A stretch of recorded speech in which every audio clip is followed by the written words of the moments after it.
Hi எல்லாருக்கும் வணக்கம். இன்றைக்கி நம்ம என்ன பார்க்க போகிறோம்னா வந்து சிக்கன் லெக் பீஸ் ஃப்ரை எப்படி பண்ணுறதுன்னு தான் பார்க்க போகிறோம். பார்த்திங்கன்னா வந்து நான் ஒரு 5 பீஸ் எடுத்துருக்கேன். இந்த குட்டி குட்டி பீஸ் வந்து ஒரு 7-8 பீஸ் மட்டும் எடுத்திருக்கேன். இப்போ வந்து இதை எப்படி ஃப்ரை பண்ணுறதுன்னு தான் பார்க்க போகிறோம். இதுக்கு வந்து இப்போ வந்து பிசைஞ்சு வச்சு 1 மணி நேரம் நல்லா உருட்டும். இப்போ நம்ம எப்படி பிசைஞ்சு என்னென்ன போட்டு பிசைகிறோங்கிறத பார்க்கலாம். இப்போ வந்து ஃபஸ்ட்டு இஞ்சி பூண்டு பேஸ்ட் சேர்த்துக்கலாம். இஞ்சி பூண்டு பேஸ்ட் வந்து ஒரு 5-6 ஸ்பூன் சேர்த்துக்கிறேன். சின்ன ஸ்பூனுங்கிறதுனால ஒரு 5-6 ஸ்பூன் சேர்த்துக்கிறேன்.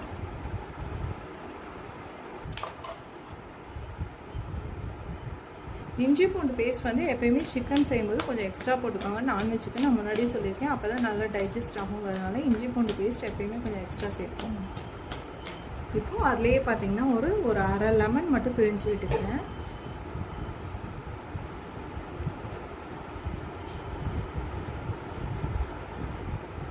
இப்போது அதுலேயே பார்த்தீங்கன்னா வந்து தயிர் வந்து சேர்த்துக்கிறேன். தயிர் பார்த்தீங்கன்னா வந்து நான் இந்த கரண்டி வச்சு ஒரு சின்ன குழிக்கரண்டி வச்சு ஒரு 3 கரண்டி சேர்த்துக்கிறேன், இல்லை 4 கூட சேர்த்துக்கோங்க. எதுக்காக தயிர் சேர்க்குறோன்னு பார்த்தீங்கன்னா வந்து நல்லா சாஃப்டாக வரும் சிக்கன் பீஸு, அதனால தயிர் சேர்த்துக்கிறோம்.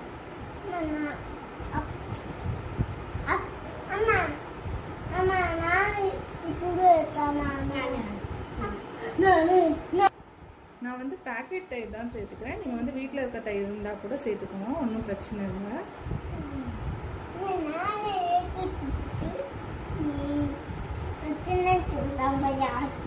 அடுத்து பார்த்தீங்கன்னா வந்து இதில் சிக்கன் குழம்பு மிளகாய்த்தூள், சிக்கன் மசாலா சேர்த்துக்கிறேன்.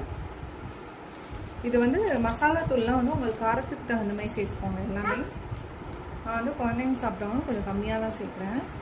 அடுத்து பார்த்தீங்கன்னா வந்து கரம் மசாலா சேர்த்துக்கிறேன். நான் முன்னாடியே சொல்லியிருக்கேன், எல்லாமே நான் சக்தி ப்ராடக்ட் தான் யூஸ் பண்ணுவேன். உங்களுக்கு என்ன ப்ராடக்ட் வேணுமோ யூஸ் பண்ணிக்கோங்க.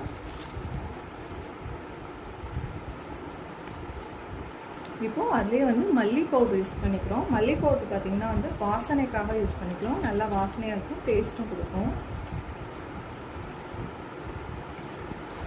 நீங்கள் இதெல்லாம் ஸ்பூன் அளவு சேர்த்திங்கன்னா வந்து நான் தான் ஃபஸ்ட்டே சொன்ன மாதிரி காற்றுக்கு அந்த மாதிரி சேர்த்துக்கோங்க. மல்லி பவுடர் வந்து ஒரு 2 ஸ்பூன் சேர்த்துக்கோங்க.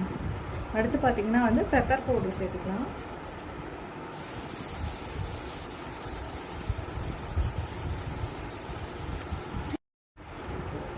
இப்போது அதுலேயே வந்து பார்த்திங்கன்னா ரெட் சில்லி பவுடர் சேர்த்துக்கிறேன், ஒரு 1/2 ஸ்பூன் சேர்த்துக்கிறேன்.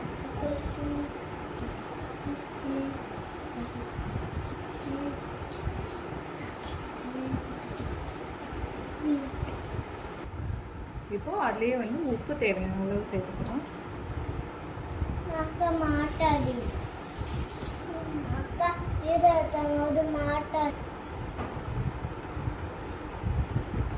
இப்போது உப்பு தேவையான அளவு சேர்த்து இப்போ எல்லாத்தையும் நல்லா பிசைஞ்சு வச்சிடலாம்.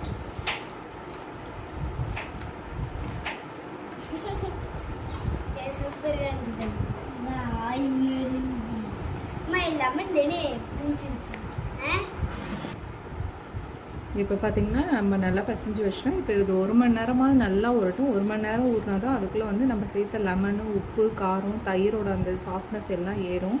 இப்போ வந்து 1 மணி நேரம் நல்லா ஊறட்டும்.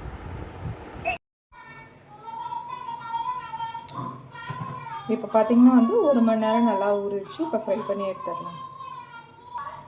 இப்போது ஃபஸ்ட்டு ஸ்டவ் ஆன் பண்ணி பேன் வச்சிடலாம்.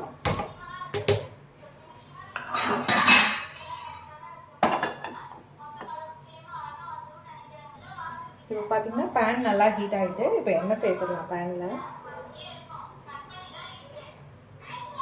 எண்ணெய் பார்த்தீங்கன்னா வந்து நான் இன்றைக்கி வந்து ரொம்ப டீப் ஃப்ரை பண்ணல, டீப் ஃப்ரையும் பண்ணல, ரொம்ப ஷாலோ ஃப்ரையும் பண்ணல.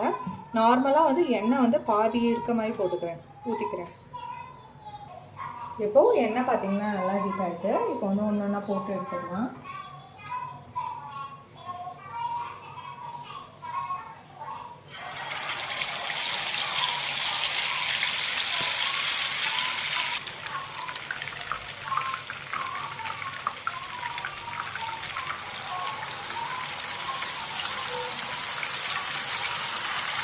இப்போ இதில் பார்த்தீங்கன்னா எண்ணெயில் போட்டதுக்கப்புறம் வாசனை அவ்வளோ சூப்பராக வருது. நம்ம இஞ்சி பூண்டு பேஸ்ட்டு, தயிர், லெமன்லாம் பிழிஞ்சோம்ல, அதனால் அவ்வளோ சூப்பராக இருக்குது வாசனை. நான் அதுக்கப்புறம் இன்னொன்று சொல்ல மாட்டேன், நம்ம பிசைஞ்சதுக்கப்புறம் சிக்கன் வாசனையே வரல. ஏன்னா நம்ம அதில் லெமன் பிழிஞ்சு விட்டோம்ல, லெமன் பிழிஞ்சு தயிர் போட்டு பிசைஞ்சதுனால சிக்கனை வந்து பிசைஞ்சு வச்சோம்ல ஃபஸ்ட்டு 1 மணி நேரம் ஊறுறதுக்காக. அப்போ பிசைஞ்சு வைக்கும்போது பார்த்திங்கன்னா வந்து அந்த சிக்கன் ஸ்மெல்லே வரல கையில். இந்த இப்போ பசங்கன்னா கையில் சிக்கன் ஸ்மெல் வரல, சிக்கன் ஸ்மெல்லே வரல, லெமன் ஸ்மெல்லு தயிர் ஸ்மெல் தான் வந்துச்சு. அதனால் வந்து லெமனும் சிக்கனும் போடுறது எதுக்காகன்னு பார்த்தீங்கன்னா அந்த ஸ்மெல்லை கொஞ்சம் இது பண்ணிடும். இப்போ வந்து பார்த்திங்கன்னா இதில் மசாலாலாம் பிரிஞ்சு வரல. இது வந்து நான் இப்படி போடும்போது அந்த கையிலேருந்து சொட்டு சொட்டாக அந்த இது விழுந்துச்சு தயிர், அந்த இது இப்போ பிரிஞ்சு வந்துருக்கு. ஸ்டவ் பார்த்திங்கன்னா வந்து நான் மீடியம் ஃப்ளேமில் தான் வச்சுருக்கேன். ஏன்னா ரொம்ப உள்ளே வேகணும், ரொம்ப மேலே மட்டும் கிறிஸ்பியாகவும் ரொம்ப கருத்து போயிடாமல் இருக்கணும், உள்ளே வேகணும். சிக்கன் வந்து நம்ம சின்ன சின்ன பீஸாக போடல, லெக் பீஸாக போடுறோம். குழந்தைங்களுக்கு தரனால நல்லா வேக வச்சு தான் தரணும் சிக்கனை. அதனால் வந்து நம்ம ஸ்டவ்வை வந்து மீடியம் ஃப்ளேமில் வச்சுருக்கேன். இப்போ பார்த்திங்கன்னா வந்து நம்ம போட்டு ஒரு 3-4 நிமிஷம் ஆகிடுச்சு. இப்போ திருப்பி விடலாம். இந்த மாதிரி திருப்பி விட்டு இதை வேக வைங்க. ஏன் சொல்கிறேன்னா நான் ஃபஸ்ட்டு சொன்ன மாதிரி சிக்கன் வந்து குழந்தைங்களுக்கு தரணும், நல்லா வேக வச்சு தரணும் சிக்கன். அதனால் பார்த்திங்கன்னா வந்து இப்போ ஒரு 3-4 நிமிஷம் ஆகிடுச்சு. இப்போ திருப்பி விட்டுருவேன். இப்போ பார்த்திங்கன்னா வந்து இன்னொரு சைடு திருப்பி விட்டுருக்கேன். ஃபஸ்ட்டு 2 சைடு நல்லா திருப்பி விட்டு இது பண்ணுங்கள். அடுத்து பார்த்திங்கன்னா இப்படி சைடில் நான் அது காட்டுறேன் உங்களுக்கு. திருப்பி விடும்போது இன்னொரு சைடு வேக பண்ணலாம். இப்போ பார்த்திங்கன்னா வந்து 2 சைடு நல்லா வெந்திருக்கு. இப்போ என்ன பண்ணணும்னா வந்து இந்த மாதிரி சைடில் திருப்பி வச்சு இப்படி நிற்க வைக்கணும். ஏன்னா சைட்லேயும் நல்லா வேகணும். சிக்கன் லெக் பீஸுங்கிறதுனால நல்லா வேகணும் எல்லா சைடும். இப்படி வந்து பேனில் வந்து இப்படி சைடில் சாய்ச்சி வச்சுக்கணும். அதே மாதிரி இப்போ இந்த சைடு சாய்ச்சி வைக்கிறோம்ல, அதே மாதிரி திரும்பவும் திருப்பி போட்டு இந்த சைடு சாய்ச்சி வைங்க. இந்த மாதிரி வந்து 4-5 தடவை திருப்பி விட்டு நல்லா வேக வச்சாலும் குழந்தைங்களுக்கு நல்லா டைஜஸ்ட் ஆகும். சிக்கனும் உள்ளே எல்லாமே வெந்திருக்கும் நல்லா. சின்ன குழந்தைங்களுக்கு தரதுங்கிறதுனால நம்ம பெரியவங்க சாப்பிட்டாலே, குழந்தைங்கன்னு இல்லை பெரியவங்களுக்கும் பார்த்திங்கன்னா நல்லா டைஜஸ்ட் ஆகணும். இஞ்சி பூண்டு பேஸ்ட் போடுறோம் டைஜஸ்ட் ஆகிறதுக்காக, அது ஒன்றும் பிரச்சனை இல்லை.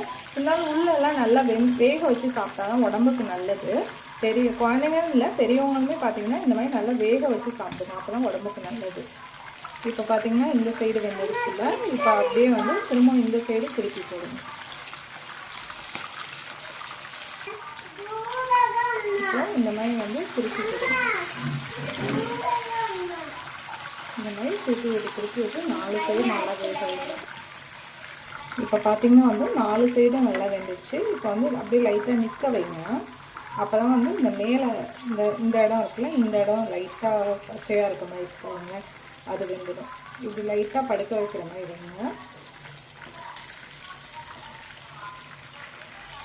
சும்மா இப்படி பேன்லேயே நம்ம லைட்டாக சாய்ச்சி வச்சாலே அதுவே வெந்துடும்.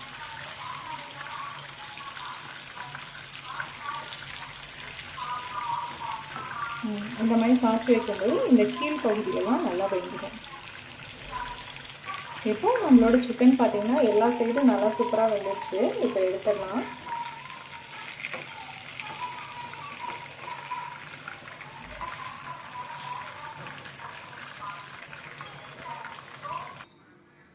இப்போ பார்த்திங்கன்னா வந்து நம்மளோட சிக்கன் லெக் பீஸ் ஃப்ரை வந்து சூப்பராக ரெடி ஆகிடுச்சு பாருங்கள். அவ்வளோ சாஃப்டாக இருக்குது.